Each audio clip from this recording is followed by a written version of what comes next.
I found my higher power when I was 3 years old. Now I know you guys are probably saying, this guy's crazy. But after realizing the teaching of non-duality, this intuition that I've had since I was a kid, it's only now that I have discovered the teaching of non-duality and, the self and the I am, that a light bulb went off in my head and I'm like, okay, I get it now. It all started when I was with my family at some sort of get-together. We were at this small town diner of some sort. Those kind of small town diners that are like housed in a little sort of trailer? Well, we were in one of those. I had some aunts, uncles, cousins there. We were about to get going. We finished eating, we finished our stuff. While everybody was talking and saying their goodbyes, I remember clearly I was crawling on the floor and I saw one of the babies it had to be of one of my aunts. Who knows who this baby is now? All I remember is that there was a baby and they were under one of the tables chilling and they were playing with a green balloon. And I remember when I saw this baby playing with the balloon, they were smiling, they were laughing, they were happy to be playing with this balloon. I don't know what got into me. I fucking popped the balloon. And this is where it all began. There was a part of me that knew this baby was happy because it had the balloon. But there was another part of me who wanted to see what would happen if I popped the balloon. And the baby started crying.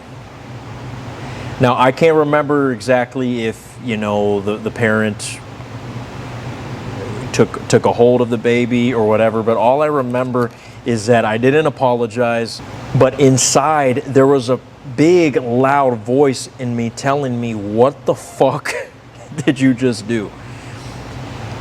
And I know a lot of people are going to say, well, Dallas, that was probably your guilty conscience. That was probably just, the part of you that knows right from wrong.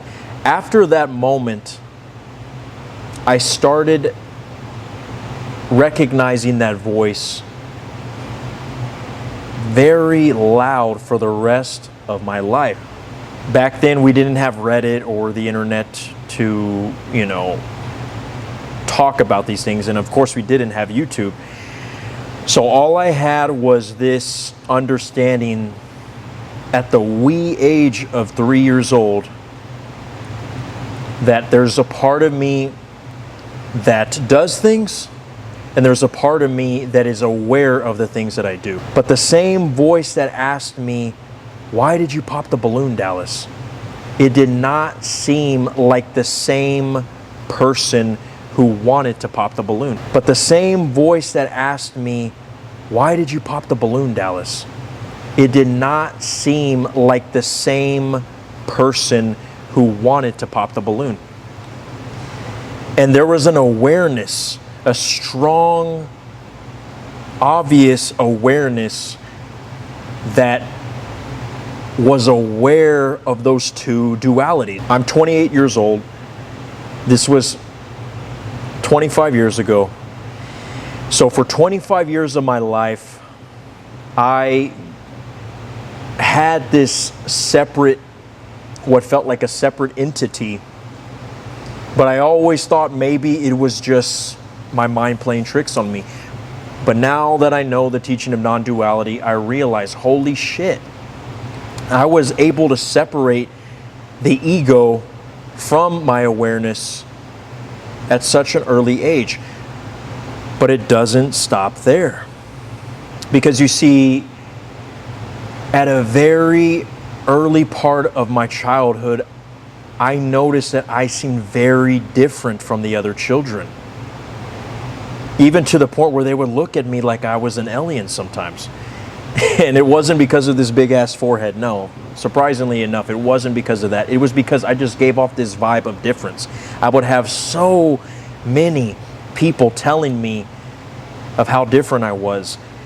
And no matter how hard I tried to avoid that little voice, what many would say, oh, it's just a little devil on your shoulder. Oh, it's just God speaking to you.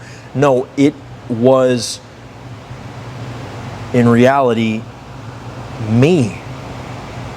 It was trying to separate my ego from all the things that I was doing in my life. I would do homework, and I would always feel that separate entity aware of me struggling with the homework, yet it felt like this separate entity knew exactly the answers of my homework. And there was even times where I would be struggling on a part of an exam, even in high school. And I would hear that voice tell me, no, it's not A, it's B. You know? No, the answer is not 43, it's 26. But I would always try to fight with this separate entity, because I knew that this was the same entity that was telling me that the ego is not my true self.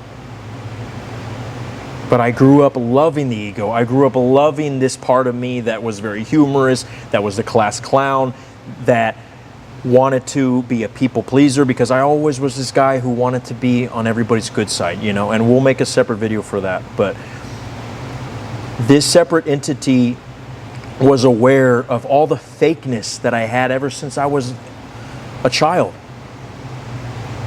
But I would always fight against this entity because it was my only way to get the approval of others. Even to the point where, like I said, if it was telling me that, no, the answer is not 43 on your math test, it's 26, I would try to go against it. And guess what? Every single time I would go against that voice, I would get that fucking answer wrong on the test. And again, the voice would tell me, like, you should have listened to me. But I knew that listening to that voice meant the death of the ego. I think it was really until I went through my first real big breakup, which was 2 years ago, where I started listening to that voice a little more. But again, this was before I discovered non-duality. And it was very interesting. I started journaling. And I started realizing that every single time that I would listen to that voice, I felt good.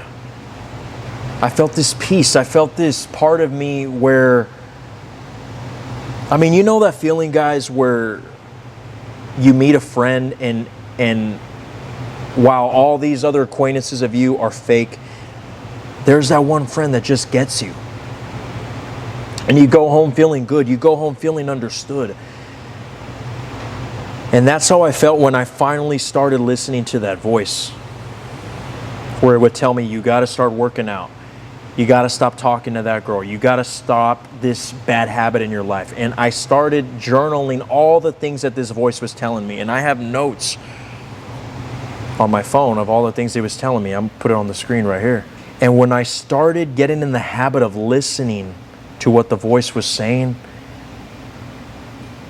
I changed my self-concept based off of what the voice was telling me. And now that I came across the teaching of non-duality, I realize that it's not God speaking to me. It's not, you know, the voice of, you know, some people think that it's the voice of a parent that we grew up listening to and it just became a part of us. No, it was the I am. It was the higher being.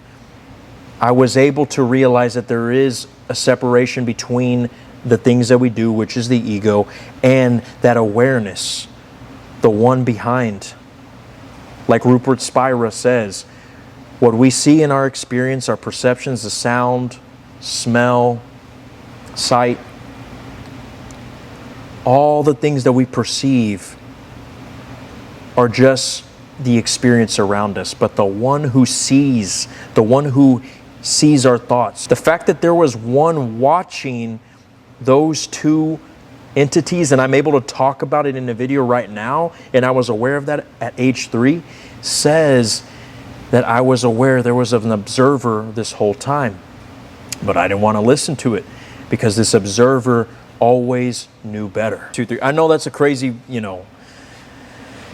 story to tell of how I discovered my higher self, but it's amazing to me to realize that no, I'm not crazy.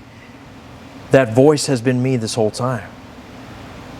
And it's beautiful, man. And I challenge you to realize that you are not your mind, you are not your body, you are the one who observes your whole experience.